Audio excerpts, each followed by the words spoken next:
Hi, everyone. Welcome to the third forum organized by Global Youth Philanthropy. Today, we're going to talk about U.S. presidents, U.S. presidential history, and I will go ahead and introduce myself first. My name is Ryan. I am 13 years old. I live in Boston, Massachusetts, and go to Boston Latin School in the 8th grade. Well, technically, before the summer break, I go to Boston Latin School. After the summer break, I'm going to California for 9th grade. So how this whole thing would go is first I'd give an introduction to GYP, and then I'll invite the presenters to present their presentations. And after their presentations, we're gonna prompt a discussion, and then you guys can ask questions whenever you want. So I will go ahead and share my screen and introduce GYP. So GYP stands for Global Youth Philanthropy, and our missions is to provide a platform for youth to learn about philanthropy, as tools to create social change, character building. I'm trying to help youth gain larger role perspectives through volunteer experiences, and to promote communication and collaboration amongst youth philanthropic organizations around the world. So this is our contact page, our QR code, our Facebook, our email. If you guys want to just write that down or just screenshot it. If you guys have any questions or just didn't get any of that, just type in the chat and then I'll just send our email or whatever into the chat. So this will be our next event, Forum 4, which is about sharing Canadian life and cultures, which is on August 27th at 9, so the same time. And also, we're taking new member applications. So GYP is a great opportunity to learn, practice English with students all over the world. We're providing the privilege to underprivileged students, basically, on a very wide range of short courses, like coding, web design, English literature, writing, debate, public speech, and a lot more. So it's just a great opportunity to volunteer. It's also possible when you're a new member to join our monthly GYP student forum as a presenter or as a host. And if you want to apply, then contact us directly for more details at bostonlearningabc@yahoo.com. So that's it for my introduction to GYP. And now is the time for me to introduce our first presenter. So the first presenter of today will be Jenny, who will talk about Theodore Roosevelt. Jenny, if you want to share your screen. Okay, yes.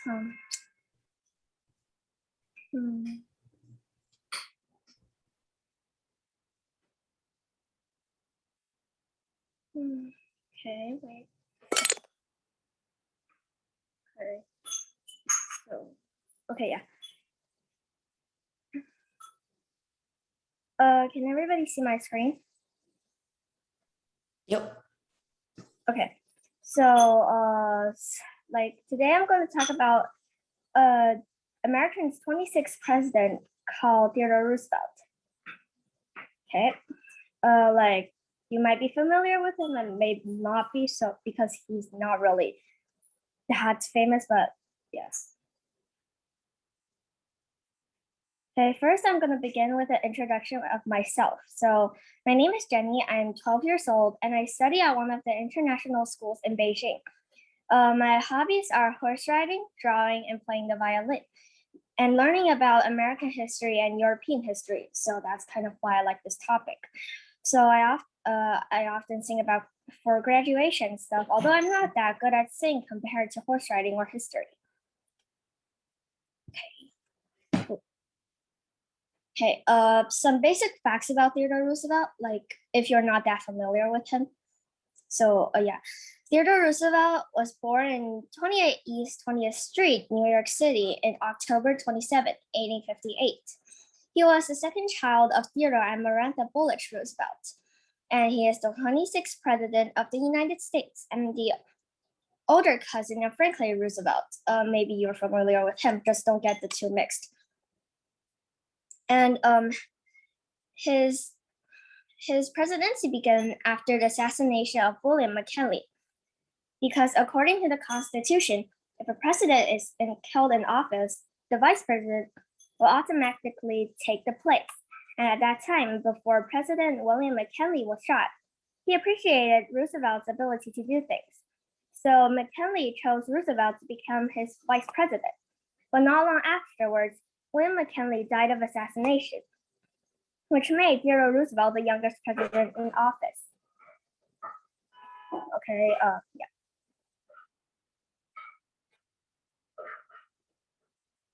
Wait. Okay, 2 fun facts about Theodore Roosevelt. Okay, Theodore Roosevelt was once a cowboy. He one time went hunting in the forest and he chose not to kill a black bear. After that, a toy maker in his hometown asked him to use his nickname, Teddy, to make a toy bear. Theodore Roosevelt didn't thought it would make any money, so he didn't mind anything, and then he didn't even ask for money for like copyright or anything. However, the toy afterwards still became very popular all around the world, and that's the toy bear we know today called Teddy Bear.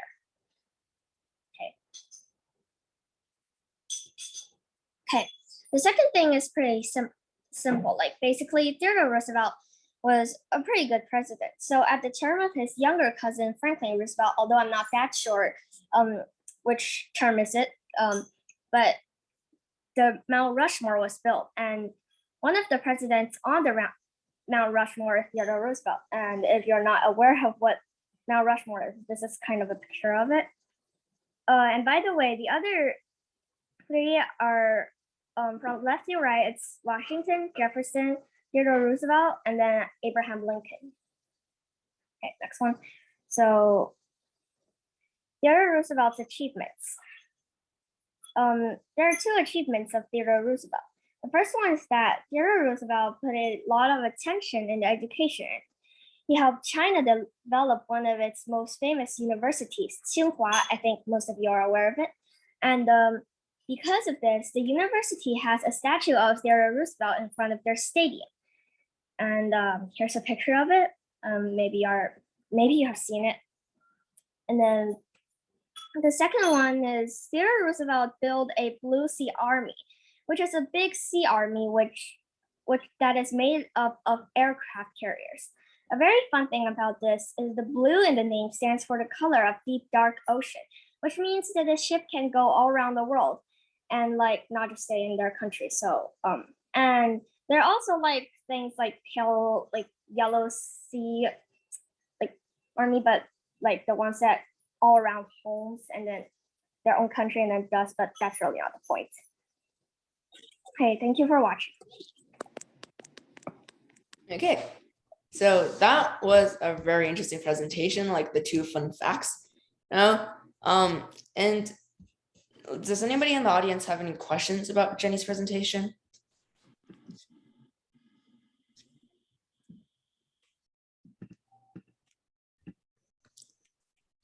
Okay, I'm assuming that means no questions. Well, I guess next up is going to be Kathy, who will shift gears a little bit and talk about a vice president instead of a president. So Kathy? Yeah, sure. I'm gonna share screen. Start broadcast.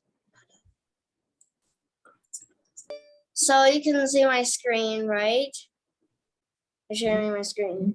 Okay, so hi everyone. My name is Kathy and I'm turning 10 years old. I'll be a 5th grader soon. I have been to Boston for a year and that's where I discovered the wonderful GYP. I have studied with them for a long time and benefited a lot from it.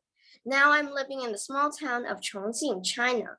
It's like a mountain, it's in a mountain area. In my spare time, I love to read from my Kindle and write stories. As for reading, I like realistic fiction and fantasy. I tend to write humorous stories. Recently, I have been reading books all about Greek mythology. I also enjoy playing with my dog, Coffee, who is now 4 years old. So today, I'm going to talk about Aaron Burr, the 3rd vice president. Before, you maybe don't know that much about him, but I'm sure after this, you will. So who is Aaron Burr? Let's start. Do you know these people? I bet you do, because they're some of the most important and the most significant founding fathers in American history. But today we're going to focus on Thomas Jefferson's Vice President, Aaron Burr, and his legacy. Also, I wonder why early presidents like to wear wigs. They look like my grandma.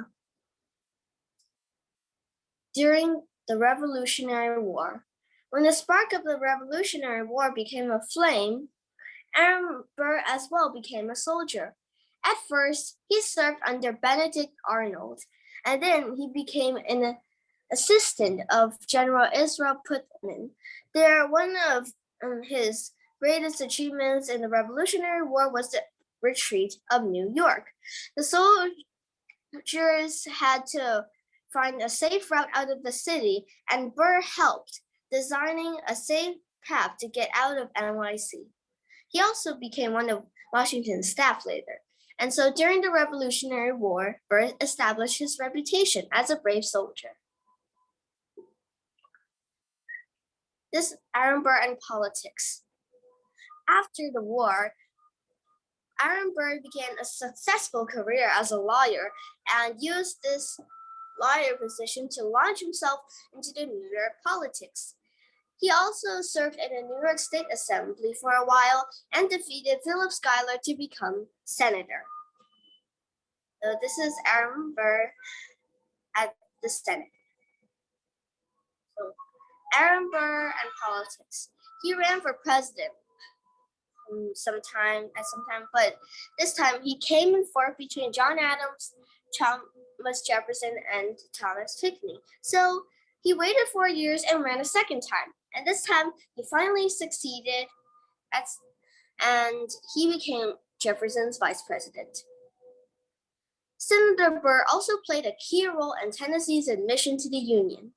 At that time, the future state was still considered federal territory. Sorry, Tennessee. And then a constitution was drafted and then presented to both branches of the Congress. The House agreed, but the Senate were still arguing about it and did not agree. So Burr rallied his colleagues, and finally, Tennessee became a state. That's great news, Tennessee. Here is Burr climbing the ladders and building his legacy. He started as a soldier during the Revolutionary War, became a lawyer and politician afterwards, then senator, and lastly, his great success, vice president. Here, I would also like to add a drawing of the relationship between Aaron Burr and others. Here we have Thomas Jefferson, Alexander Hamilton, his rival, and George Washington. Also, the center of this map, Aaron Burr. Alexander and Hamilton and Jefferson didn't like each other at all, and they hate each other a lot too. Thomas Jefferson didn't trust Aaron Burr and didn't want him to get involved in any of the politics that happened in the White House. Alexander Hamilton and Aaron Burr are friends before, but now they are enemies, making them frenemies, and Alexander and George Washington are well friends. Burr-Hamilton duel. Here's some facts about this you need to know. So they were friends before the Revolutionary War. After the war, Burr and Hamilton both became well-known politicians of the time, but they had many disagreements about how the country would be run, and they were also in different parties. So speaking of parties, at that time, there were two major parties, Democratic Republicans and Federalists. Burr was a Democratic Republican, while Hamilton was known as Mr. Federalist. So it made sense for them to argue a lot about politics, touchy subject. Eventually, a duel was scheduled. The duel was on the morning of July 11th, 1804 at Weehawken. Hamilton missed and shot into a nearby tree branch, but Burr did not. Hamilton died the next day in New York, and Thomas Jefferson was furious at what happened to the Secretary of State. He had Aaron Burr tried for treason and he was arrested. After all of this, his political career ended. Fun facts about Aaron Burr. While he served as a soldier under Benedict Arnold, the impressed general said he was a young gentleman of much life and activity who has acted with great spirit and resolution on our fatiguing match. I'm not sure if Burr knew that he was being complimented by a traitor, but I didn't think that Benedict Arnold would know that he was complimenting this future vice president. Another fact, he was vice president and senator at the same time, which is pretty interesting. During the election, he actually lost to Jefferson, but back then the rules were different, so he got to be vice president instead. That's so different from today's rules. And the last one would totally blow your mind. He was accepted into Princeton University at the age of 14, an age when we would usually be in 6th grade or 7th grade. Yeah.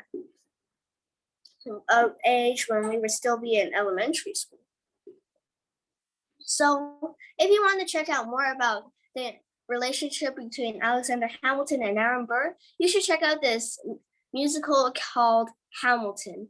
Why? Because it contains a lot of historical information and facts, some awesome musical numbers, and some darn cool choreography.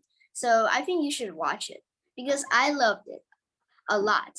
So I wish that you could love it as much as I do. So thank you for your time, and that's all for my presentation about Aaron Burr. Thank you. And that was a really great presentation because, not a lot of people know Aaron Burr, like practically nobody knows Aaron Burr, no offense. And it's really nice that you decided to shift gears from presidents and decided to do a less well-known vice president. And my question is, do you think Aaron Burr should be like famously recognized like the presidents? Well, he wasn't exactly Mr. Awesome because he still committed some bad things like killing Hamilton. But before we see that page, he actually turned out to be a good guy, and he's a vice president. And he's a vice president, so I don't understand why not a lot of people know presidents, but they don't know their vice presidents. So I think he should be recognized, but some people don't like him. Some people says he's not that bad, but he should be recognized.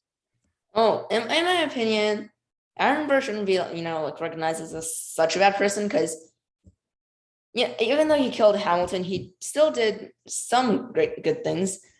We tend to only focus on the bad things that a person does, not the good things. Yeah. And fun fact, he was actually vice president. He was vice president. He became vice president and not president was partly because of Hamilton, because during the election, it was a tie, and then it was up to the representatives or the delegates or something, and Hamilton was one of them, and he actually gave his votes to Jefferson, which made him win, because he says, and I quote, "Jefferson has beliefs, Burr has none," which kind of surprised Burr because they were friends before. So I guess that's what led to the duel. Yeah, well, does anybody in the audience want to add anything? Discussion or anything? Okay, well, in that case, yeah, I feel like Aaron Burr should be recognized, not infamously, but also not very goodly. Anyways, Abraham Lincoln, is one of the greatest presidents. And many people think that, we practically know everything about Abraham Lincoln. Like everybody thinks that they know everything about Abraham Lincoln, like the Emancipation Proclamation. There are a lot of facts that you probably might not know about. A lot of different interesting facts. So 7 is going to talk about Abraham Lincoln today. 7? Yeah.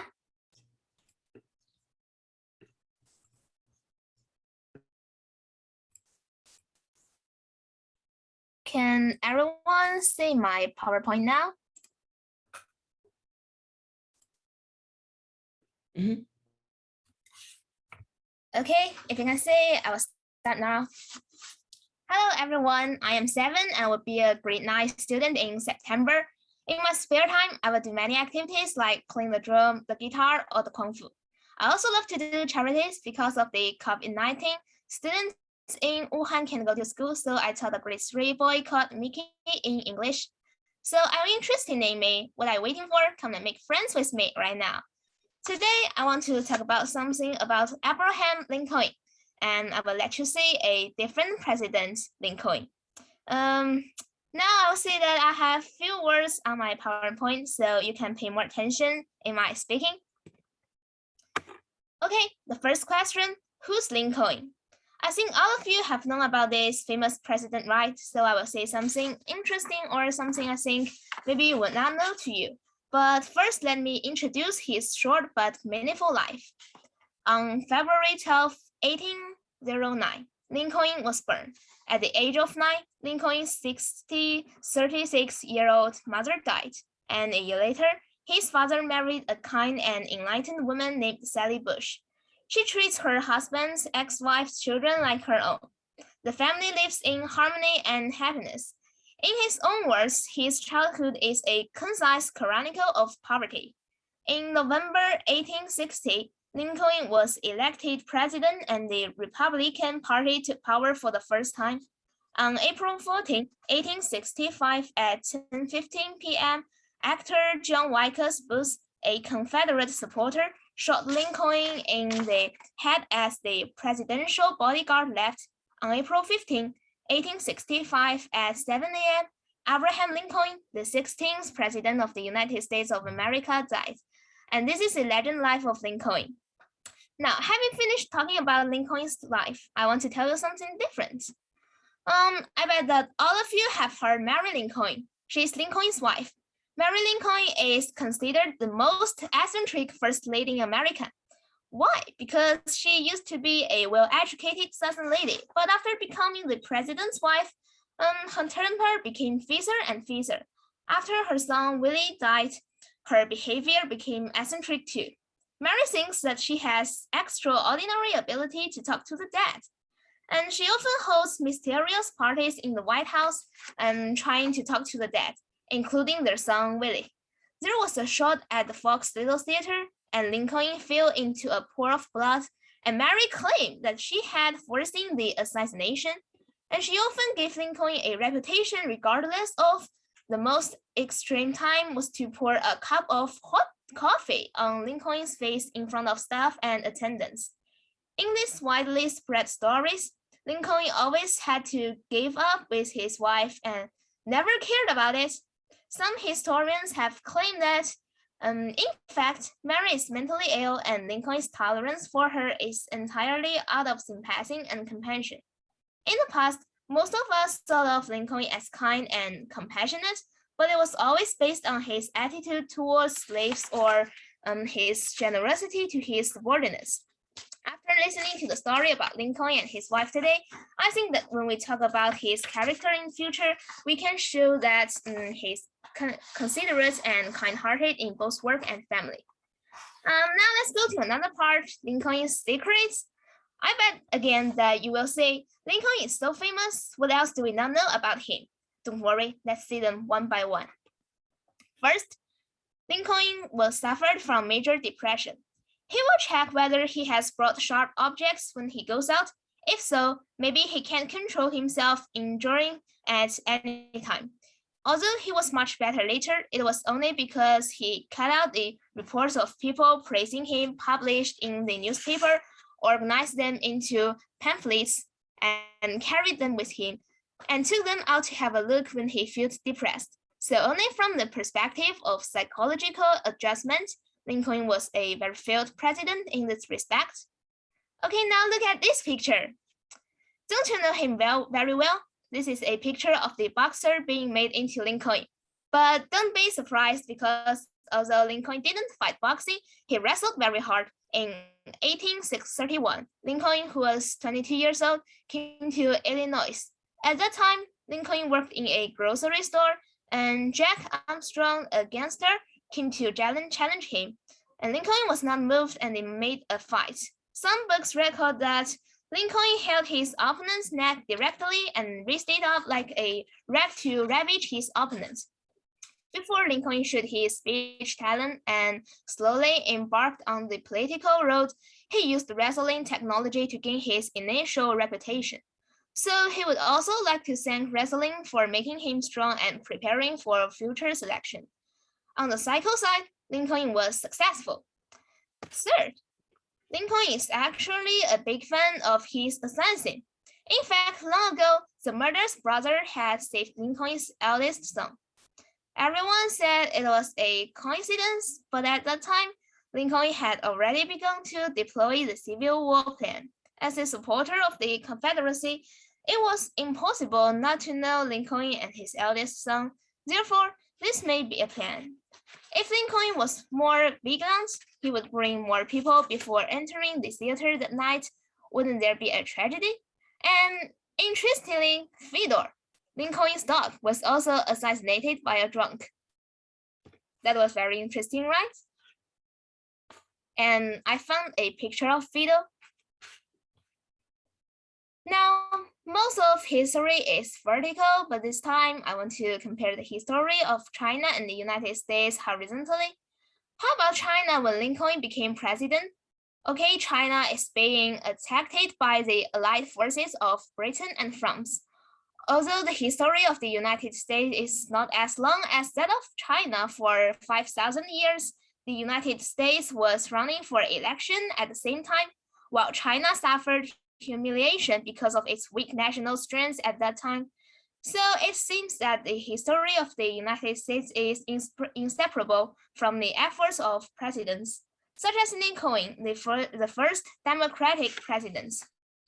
In this way, the wars and the events that Lincoln participated in were all handled very well. Don't you think that?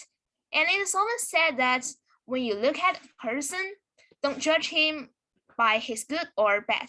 People have both sides. Today, I'm talking about President Lincoln. Generally speaking, in my eyes, he is a strong man, good at handling political affairs, kind-hearted and brave. But at the same time, he's not very good at adjusting his mind and has a weak sense of tact. No one is born perfect, and Lincoln is what I think is a fresh and admirable person. Thank you for listening. That's all. Yeah, so, I did not know that Lincoln might have just married his wife out of sympathy.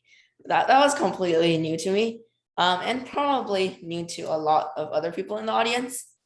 And my question for this presentation is, many people regard Abraham Lincoln as the best president, greatest president of all time. Do you agree that he is the best president? For me, I think I agree with them. Lincoln came from a poor family. We know that when he was born, his family was poor, and when he was 9 years old, his mother died. And he lives in a peasant family background and was discriminated against by some politicians. So that was very difficult for him to elected president. But I think he had a heart of kindness and justice and an enterprising spirit, and he's respected by the American people. I think maybe in the eyes of Americans, his prestige even exceeds that of Washington. But as I said, people have two sides. So even if people think he is a great president, he will make mistakes just like normal people, just like us. But in terms of his achievements, I think he is indeed a great president, right?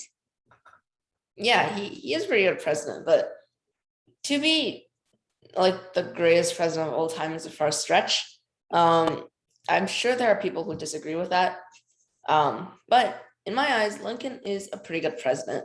I know there will probably be greater presidents to come if America has a bright future. But so far, yeah, I think Lincoln is a really good president.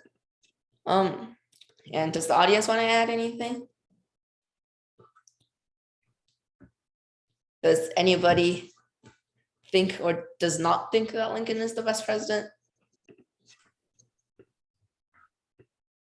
I think just for hundreds or thousands years, people were arguing with each other because of whether Lincoln is a great president or a failed president. But I think both of them are okay because people have two sides. So if you think Lincoln is great, I think that's good because he have a lot of achievements by his own. But I think maybe you think he's a failed person. I think in some ways we can say that. Yeah, sort of, I guess. And also I saw Mia that you raised your hand. Did you want to add anything? Well, no, I have a comment. So I was really interested by this presentation because there's a lot of information I did not know about Lincoln. And since I'm not actually a American resident, I didn't know much about American presidents. So I found this is really insightful. And based on the information she gave me, I would think that like he's pretty impressive for like because he was from a poor, like not the best family qualities, and he got himself to become a president, which I find is pretty admirable of him. Mm-hmm. Yeah, definitely. Anybody else?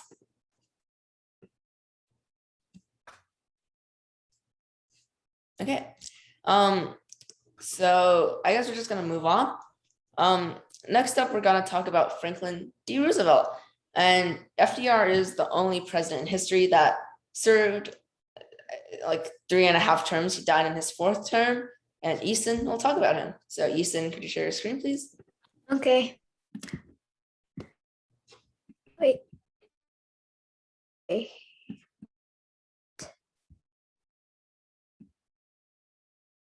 Loading.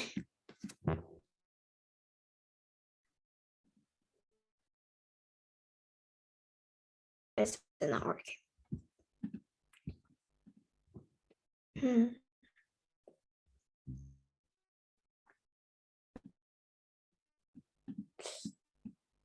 Okay, can you guys see my?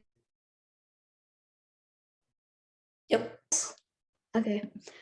So today, I'm going to talk about Franklin D. Roosevelt, which is also known as FDR, and he was the president from 1933 to 1945.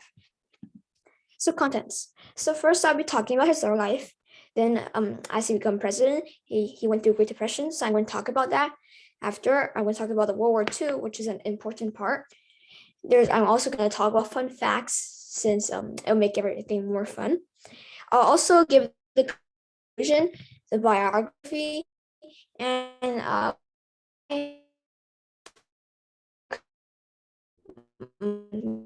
questions. So there's going to be a discussion, and that's like a drawing of him. So early life. So FDR was born in January 30, 1882 in Hyde Park, New York. He's the only child, they were wealthy, and he has loving parents. So he was surrounded by many people, many adults, and always loved because he was a great politician and really confident of doing these things that confidently. It was all to credit of her mother because his mother loved him so much that and he became confident because of all the love. He has many hobbies, and one is when he started at 8 years old is collecting stamps, which he's been doing it for a long time. So he lived a happy life during his childhood. His dad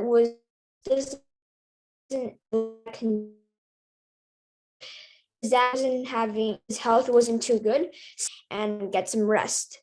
At school, FDR was a lonely boy. He was taught by adults to deal with it, And he was really polite, not like any other kids. He reads too much, kind of like a nerd, as you would say. Yeah, that's his early life. So after he went into became president, he has to go through all this stuff that he needs to do something about, like the Great Depression.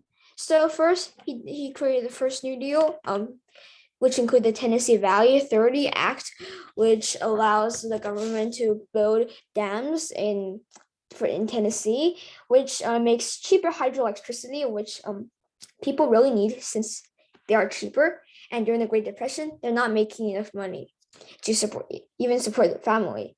And it kind of creates jobs, because when we work on the dams, we need workers. And when workers work, they get paid, and that's their job. They can support their family with the money. Second, there's the National Industrial Recovery Act, which allows protects the workers to allow to strike for higher wages or even better working conditions. And last, there's also the Agricultural Adjustment Act, which offers farmers to limit the production of certain crops and to make the crops more expensive so they can make money. But I mean, this one, I would say that also has its bad side, since people need the food and they're not making enough money to eat. So if you make it even more expensive, they might not be able to pay for it. So it has its good side of helping the farmers and bad side for people who are suffering for not having a job or making not a lot of money to even support the family. These are not the only ones, but I'm just going to talk about these few ones first. Since the first New Deal didn't work out too well, we have the second New Deal. And it includes the Work Progress Administration, which provide jobs for unemployed people, like building these public buildings, like bridges, schools, highways, and parks. And it's kind of like, and it can makes jobs, kind of like the Tennessee Valley Authority Act, because they need workers to build these things. And we find workers. The WPA also give work to artists, writers, theater directors, and musicians. Since during the Great Depression, people weren't thinking of having fun, but more of supporting their family and making money. So that was a bit of help. There's also the National Labor Relations Board, which is kind of like the Public Work Administration, and it's also to protect prevent businesses from treating their workers unfairly. So that's kind of like the Public Work Administration. Last but not least, there's the Social Security Act, Social Security Act of 1935, which guarantee unemployed insurance, and they can also care for these dependent children and disabled people. And this is the symbolism of the Great Depression. World War II. As soon as he was dealing with the Great Depression, World War II came. He tried to stay neutral, which is a good decision. And there was the Neutrality Act of 1939, which allows the U.S. to stay neutral while selling arms to France and Britain, so they can make money while staying safe. And I'll say that's pretty smart, since America isn't getting into these bloody fights and also making money out of it while staying neutral. He also created the Lend-Lease program, which provides free military aids to those who are doing stuff that are vital for the security of the United States. And it's like protecting, giving free guns or bombs for people that are protecting the U.S. And during World War II, FDR and Churchill created the 4 freedoms, which the post-war world should be founded on, which is the freedom of speech and expression, freedom of religion, freedom from want, and freedom from fear. And I don't really understand why would they create this, since it's not like made into a law, but like just some little thing that that just like after the war nobody ever hears about. So I didn't find any researches on that. So yeah. And these are the big three sitting together. Facts. So Grover, so since he was pretty rich, and he met President Grover Cleveland when he was 5, and he said to him, I have one wish for you, young man, that you will never become the president of the United States. And that sounds a bit weird. Like, I don't understand. They never gave the reasons. So it might be that he's saying that so that in the he say this thing, and then the opposite thing will happen. But or it's that he really doesn't want him to become president. And who knows?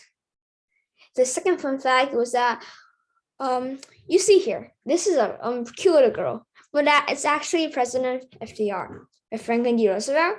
And you'll be thinking, why would he be wearing a dress and growing these long hair?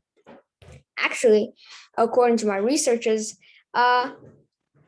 it's actually a neutral clothes back then. So it wasn't like girl or boy, but neutral. And they wear it until they were 6 or 7. And for the haircut of hair, they grow it until 6 or 7 when they get their first haircut. So it's pretty much a tradition. Yeah, a tradition that's gone right now.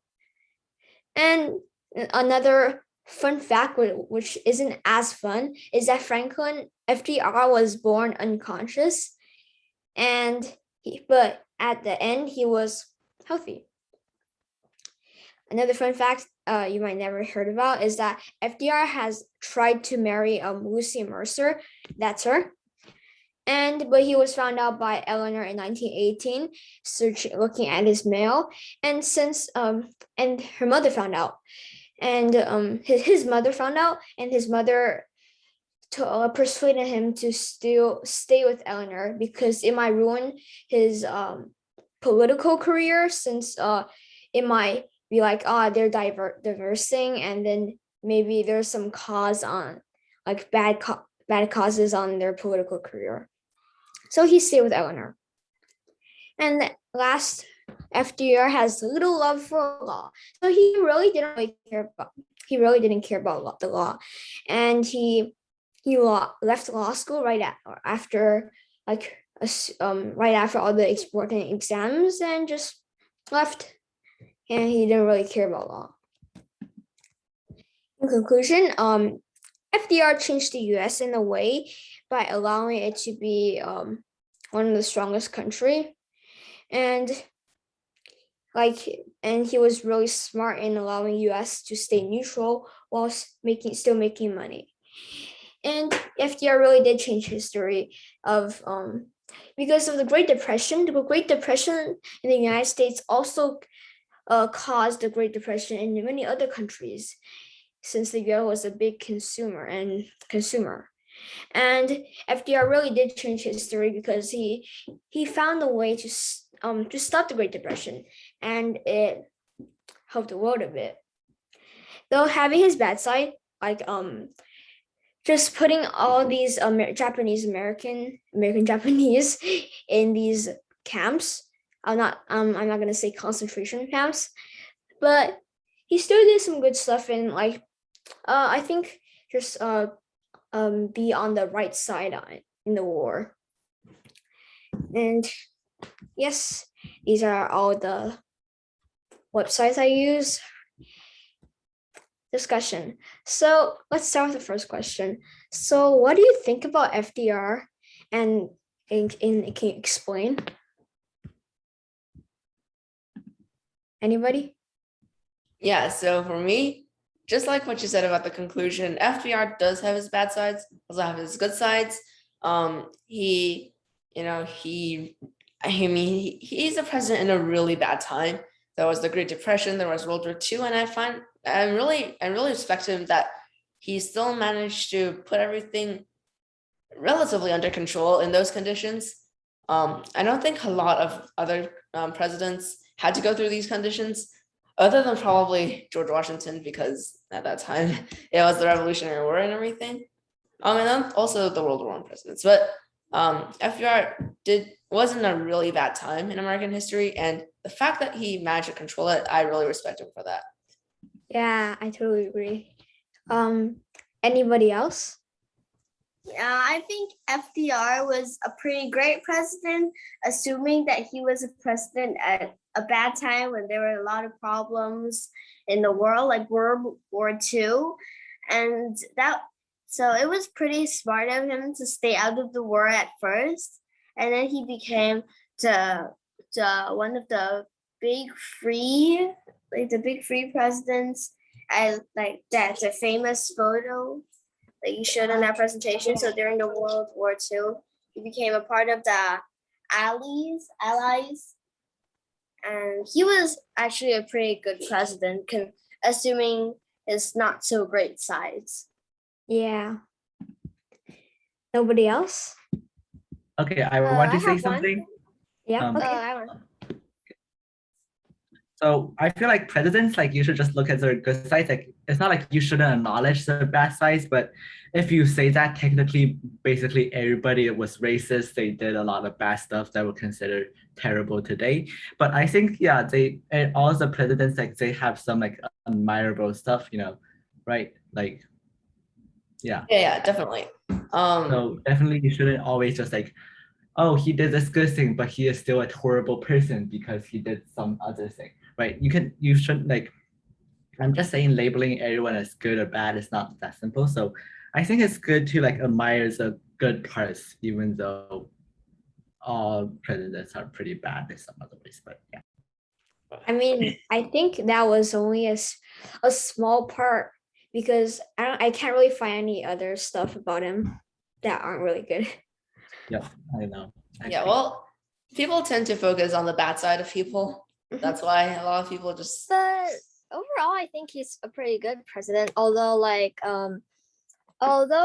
really he yes, like many people that are like really great for like socialities and the community has some like really bad things, like maybe at home to people that are really close to them, but like he did many good stuff for America. If another person that's not as good as him and not that smart and like not that smart but years and then and then was in charge of all of this, maybe like it won't be as maybe it won't be fixed as well. I think so. Yeah. Mhm. So yeah. And nobody else. So we're gonna move on to the next discussion question. So what's your favorite part of FDR? And can you explain? So, I mean, a lot of people technically already said that. FDR was in a really, really bad time in American history. And he managed to put everything under control. That's at least my favorite part about FDR. Yeah. So I think everybody already said theirs. Okay. So do you think there's any president better than him? It's okay. I don't mind.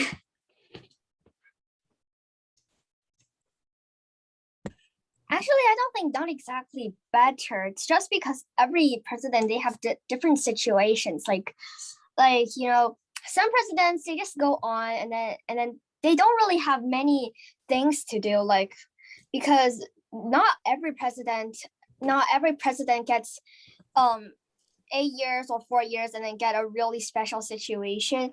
Like because like special situations are not for really everybody. Like there's about 8 presidents in the middle of something and then they almost have nothing to do. So like they're probably not known.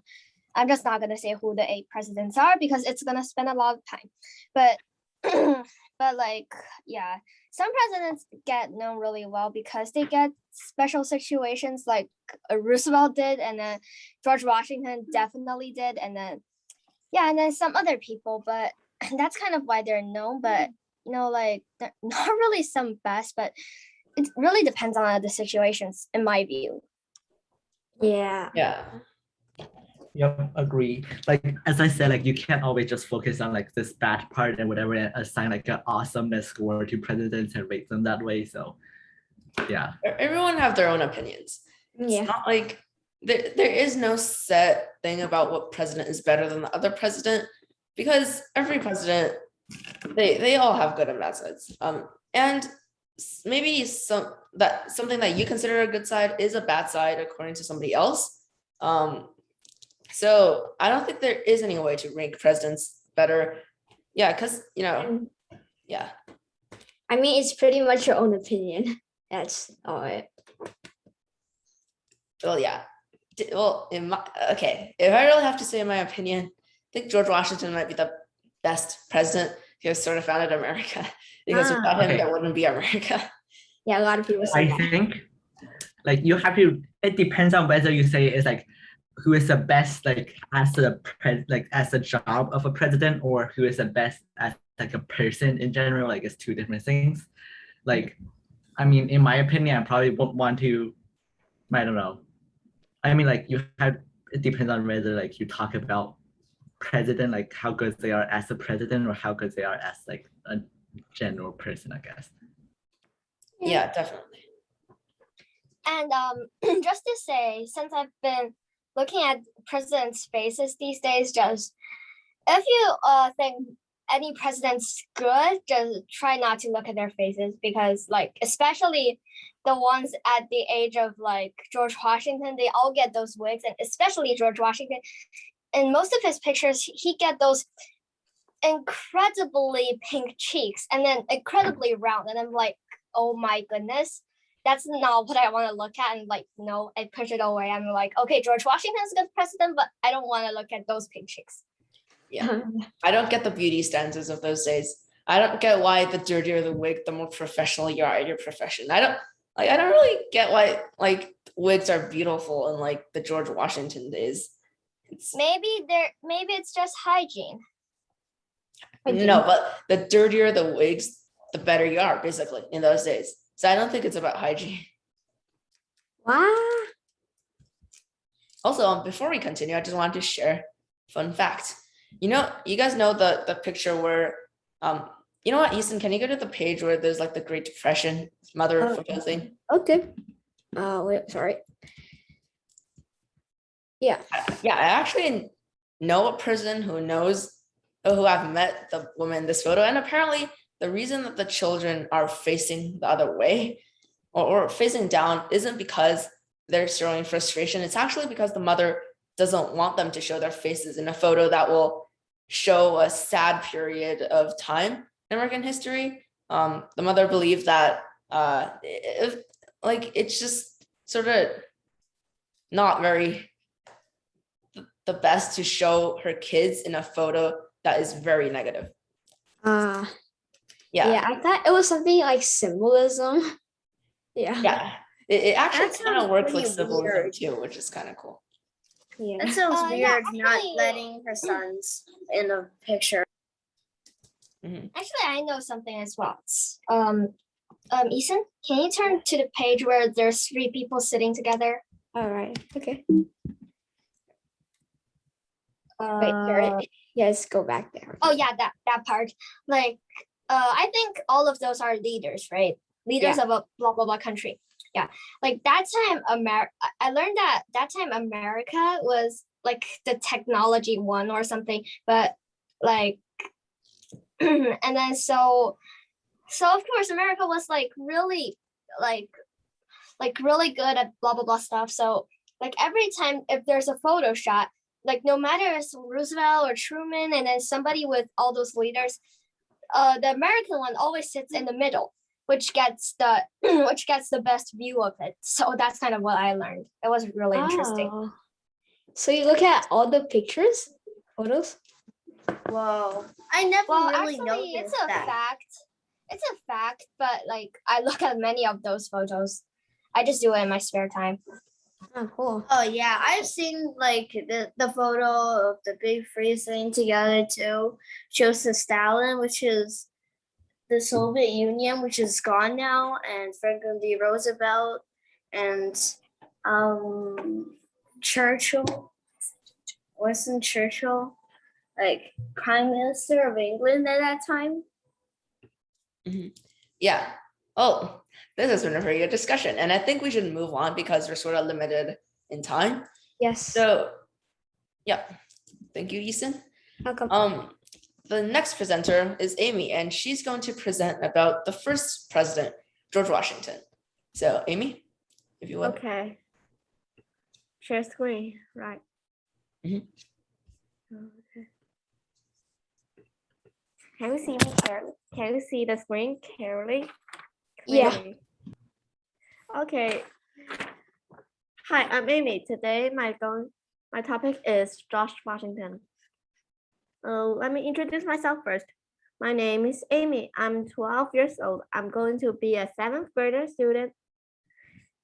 After the summer vacation, my hobby include art, swimming, tennis, badminton, and history. I like Chinese history very much. I'm born in Beijing and now study and living in Jiaoqing now. And I love Ming Dynasty and Qing Dynasty in China history very much.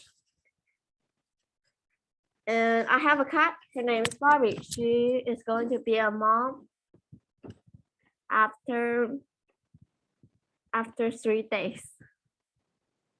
And today my topic is George Washington. And George Washington. Let's see his early experience first. On February 22nd, 1732, George Washington was born in Wakeford Manor, Virginia. He is the son of a wealthy planter. His father, Augustine Washington, died at the age of 11, leaving a legacy to 7 children, including George Washington and his wife, Mary Bower Washington. As a child, Washington received an education equivalent to primary school. He failed to take classical course. In 751, at the age of 19, he traveled abroad for the only time in his life. Unfortunately, he was infected with smallpox, but he also gained immunity to smallpox. The following year, Washington inherited another considerable fortune, including his brother's Mount Vernon. And next part is political intelligence. The first one is establish the United States. From 775 to 1781, Washington led the Continental Army to fight against the powerful British Army. In this war of independence, Washington chose the right strategy. Soon, the British will understand that continuing to fight is just waste of resources. They can only purse the U.S. military for Suffolk, but they can't completely capture the main force of the U.S. military. But Washington is not just a warman. He correctly understood that the war will be won diplomatically, not by the soldiers. 2 years have passed since the victory of Yorktown. After diplomatic negotiations, Britain finally recognized the independence of the United States. Washington, who has made great contributions, chose to retire. However, the new United States faced many difficulties. As a confederate country, the United States of America is only loose alliance of 13 states. The Shias operating in 1786 finally shook ruling group. They all recognized the necessity and urgency of strengthening the central power. In this way, Washington came out again in 1787 as the chairman of the Constituent Assembly. He presided over the formulation of federal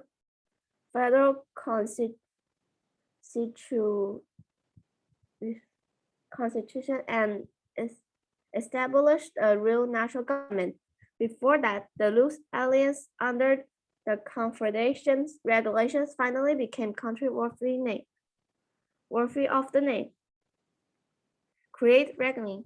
In 1789, Washington's outstanding service made him elect the first president of the United States. On April 13, Washington was sworn in New York, the then temporary capital of the United States. After 8 years of wars and 8 years of political turmoil, the United States has many problems and difficulties. The federal government must create its own in situations. Washington has kept a balance between liberals and conservatives in the cabinet so that the interest of all regions and political groups in the country can be reflected in a balanced manner in the government. In cabinet, Washington relied especially on Alexander Hamilton, who has very intelligent and capable. Hamilton actively and boldly put forward a series of attempts plans to restore the economy, develop industry and trade, and stabilize credit. It's stuck. Okay, fun fact and story. And first story is Washington and Cherokee. This is a very popular story about the honesty.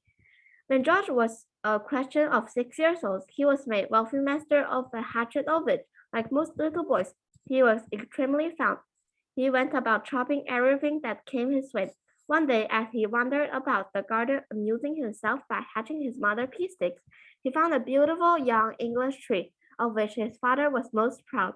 He tried the edge of his hatchet on the trunk of the tree and barked it so that it died. Sometime after this, his father discovered what had happened to his favorite tree. He came into the house in green anger and asked for know who the mischievous person was who had cut away the bark. Nobody could tell him back and tell him anything about it. Just then George, with his little hatchet, came into the room. George, said his father, wonder if you know who has killed my beautiful little cherry tree yonder in the garden.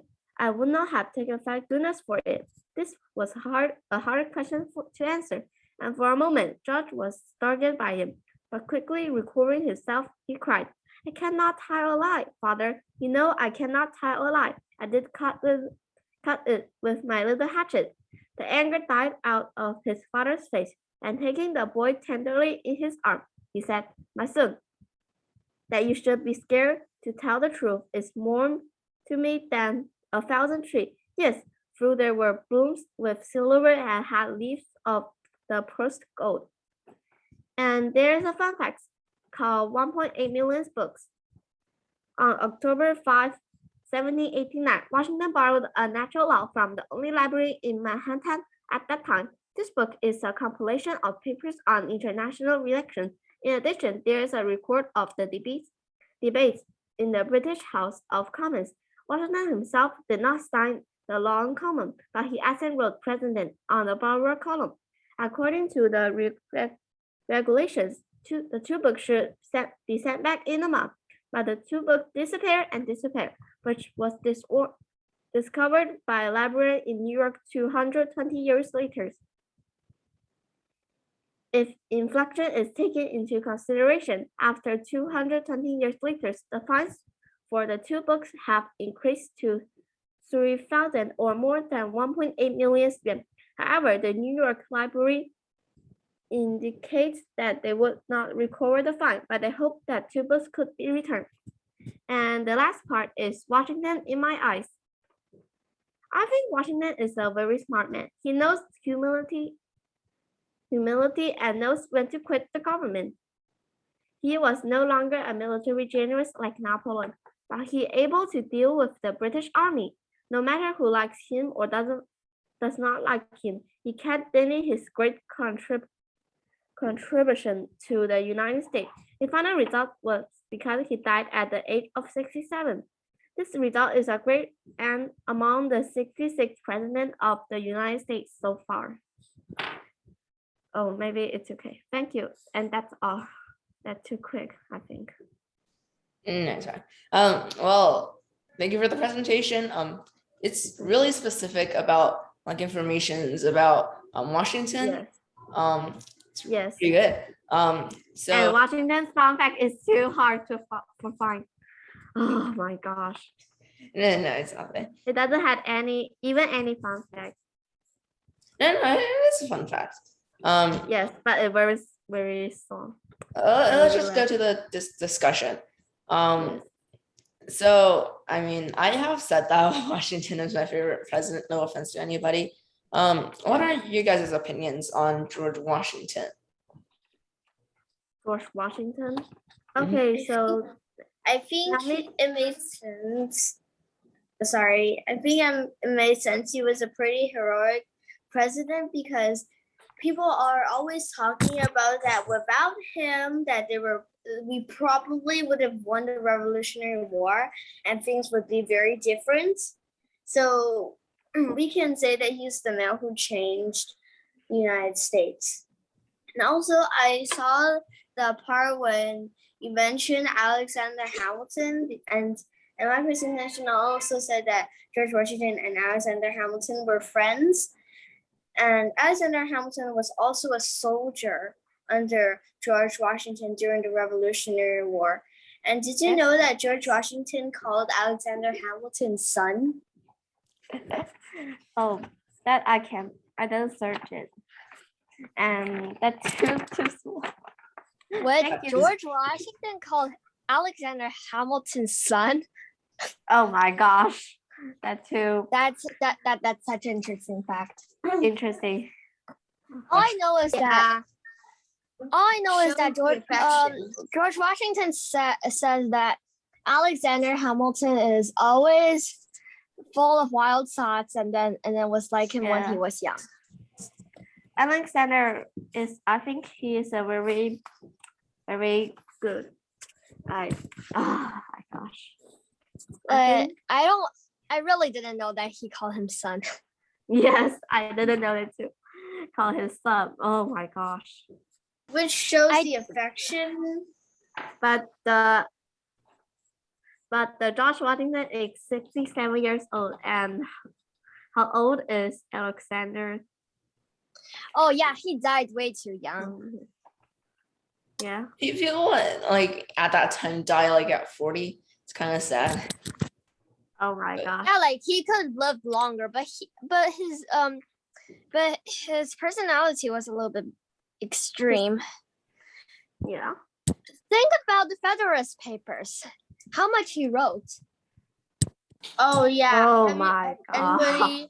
Anybody watched the musical? Federalist Papers. He wrote the Federalist Papers. Let me think. John Jay wrote 5. John Jay wrote 5. James Madison wrote 29, and then Alexander Hamilton wrote 51. Oh my goodness! I was thinking. How do they have enough patience to write I thought that? it was Oh my 57. I thought it was No, it 57.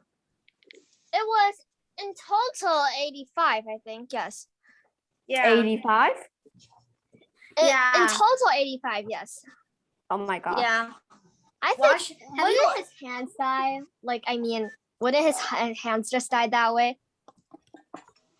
I don't know, but I'm sure he really worked like he's running out of time, even though he probably not. Anyways, I think, have you watched the Hamilton musical? I did. Mm. It was really nice.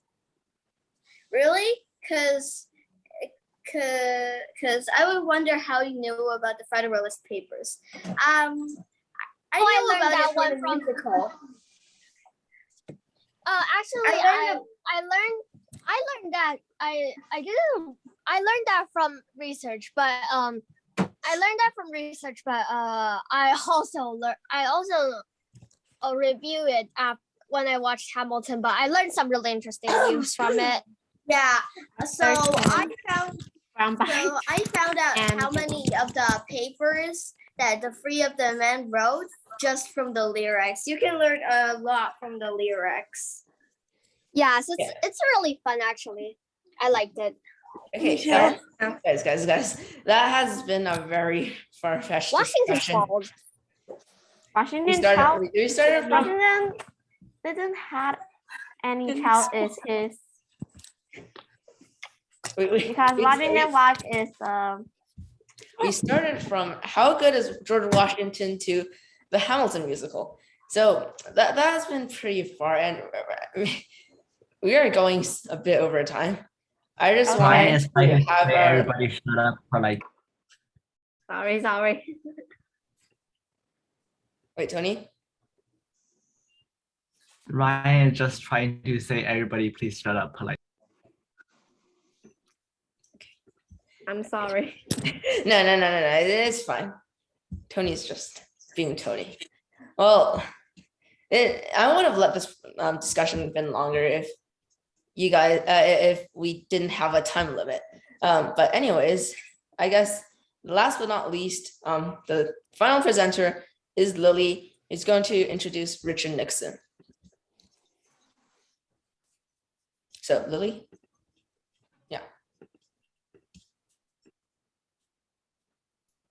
Can you guys see it? Yes. So I'm going to start. Today I'm going to talk about Richard Nixon. Yeah, this is the contents. The first is the overview, basic information. Second, great event, huge event that happened when Nixon was the president. Third, Watergate scandal, the biggest scandal in the US history.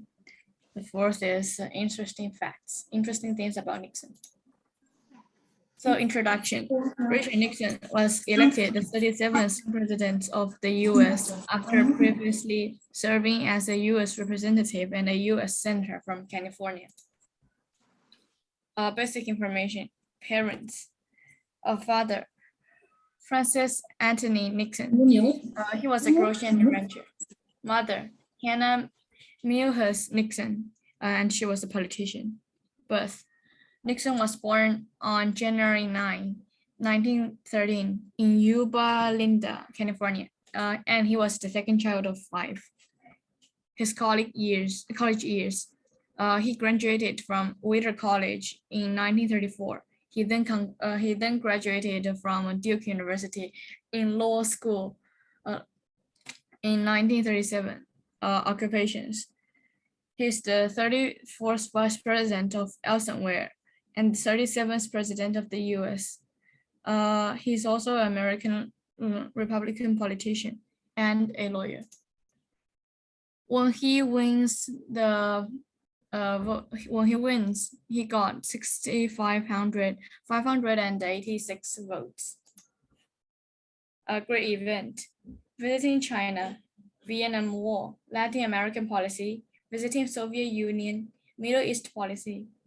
And also this is the timeline of Nixon. 1972, visit by Richard Nixon to China. The background. In the late 1960s, President Nixon wants to improve the relationship between China and America in order to carry out balance of power diplomacy, which helps the US to strengthen its power against the Soviet Union. Process. At 11:30 a.m. on February 21, 1972, the Air Force One plane carried by Nixon landed at Beijing Airport, and the leaders of China and the US held hands together, ending more than 20 years of isolation, marking the beginning of the new era in China-US relations. Results. Since then, the US continued to maintain formal diplomatic relations with the government of ROC and didn't sever the relations with the ROC until January 1, 1979, and established diplomatic relations with the People's Republic of China in an all-round way. The second I'm talking about is Vietnam War background. After the World War II, Vietnam became 2 parts. One is South Vietnam, the other is known as Vietnam. Process. Eisenhower started to assist the South Vietnam. Kennedy began to support them, and Johnson expanded the war. In the later period of Nixon's administration, due to the constant anti-war movement in the country, the tightness of frontline warfare, and the need for long-term confrontation with the Soviet Union, the army was gradually withdrawn from Vietnam. In 1975, the northern one finally occupied the capital of South Vietnam, and the South Vietnamese regime collapsed. 1 year later, the North and South part were unified into the Socialist Republic of Vietnam. The result, the U.S. economy has experienced a huge downturn. The dollar's dominance has been hit hard, and a huge fiscal deficit has appeared as the war had cost more than 250 billion, and the U.S. has cost an arm and a leg on the loss of soldiers. 3. Watergate scandal. Watergate scandal is one of the most disgraceful political scandals in the history of the U.S. It has a long-term impact on the history of U.S. and the entire international press. Watergate scandal. This is the timeline of it. At the evening of June 17, 1972, 5 people were caught red-handed in the Watergate building. August 29, President Nixon made an announcement that none of the Republicans has anything to do with that absurd event. March 23, 1973, McCord reviewed White House counsel Dean in the court. Then Nixon decided to make Dean a scapegoat, but Dean has revealed the truth to the commander after Nixon made the decision. October 1973, Cox's investigation of President Nixon entered a critical juncture. The former requested Nixon to surrender evidence related to the Watergate incident. October 20, 1973, Nixon ordered the Attorney General Richardson to remove Cox from his position by using the administrative power to protect himself. October 31st, 1973, the representatives decided to investigate and collect Nixon's criminating evidence in preparation for the impeachment of Nixon. June 25, 1974, the Judicial Committee decided to publish all the evidence related to the impeachment of Nixon. Then Nixon wrote to the Secretary of the State, Kissinger, at 11:35 on August 8, announcing that he will resign the next day. Interesting facts about Nixon. For example, his nickname, his favorite food, the story behind his middle name, the instruments he could play. So do you know this? His middle name. His middle name was actually his mother's maiden name. His favorite food. His favorite food is cottage cheese and ketchup. His nickname. His nickname is Red Hunter. The instrument he could play is actually saxophone, clarinet, piano, accordion, and violin. His favorite pastime. He is an avid bowler when he is in White House. His descent. He may have royal blood because of his grandfather, as his grandfather is a relative of the UK's royal member. Yeah, this is some question and discussions that I've made for you guys. So who are the 2 vice presidents of Nixon? This is the tips.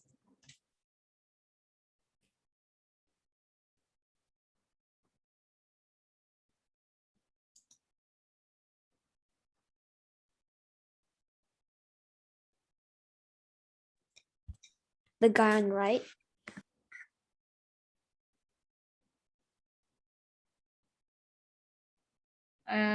Do anybody know these 2?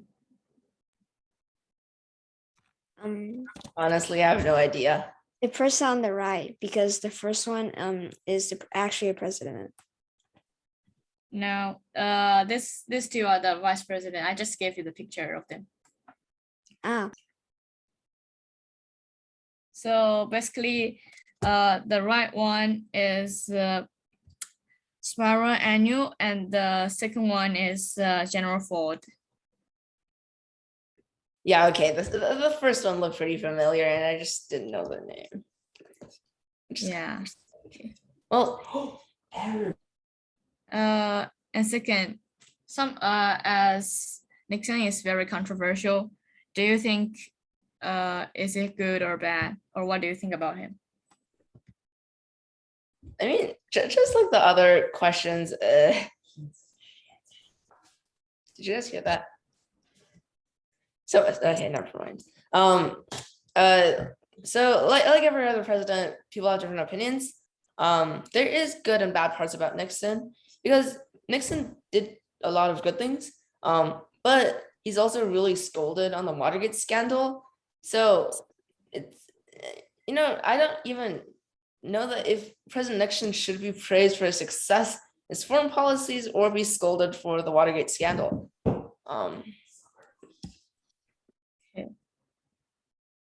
Yeah, never mind. I I would don't- also, I'm also gonna share a fun fact about Nixon that I learned when I was taking a studying course about the space race. I guess you all knew Neil Armstrong, the first man on the moon, right? Yeah. So did you know that President Nixon actually talked to Neil Armstrong on the moon by telephone? Yeah. Wait, yeah, I think so. Yeah, apparently Yeah, so that's very fun. He is so lucky. he is quite lucky. I mean, Yeah. Neil Armstrong's Because- probably even luckier. Because it's like a 1 in a million chance to talk to an astronaut who said that's one small step for man, one giant step for mankind. And also, fun fact: Did you guys Awesome know quote, that? by the way. Did you guys know that the telephone was, first? I don't know how to explain this. So Neil Armstrong, like basically, how do you explain this? Neil Armstrong said his message to Mission Control, who then put that in a telephone line to Nixon. Otherwise, there is no telephone line from the moon to the White House. So that's how they did that. Yeah. I can't imagine using a telephone and calling it into space. Yeah. Well, anybody else? Okay.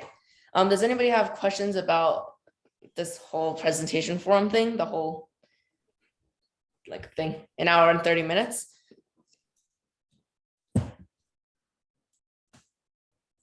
I guess not. Okay. Well, if that is it, and that is probably it, thank you guys for coming. That is it for today. And remember, the next Forum 4 is on August 27th. Yeah. So thank you guys for coming. Thank you. Thank Bye. you. Bye. Yes, okay. Thank you. This is a Yeah. great event. I Yeah, did thank a you. lot. Okay, bye. Gonna leave. Bye.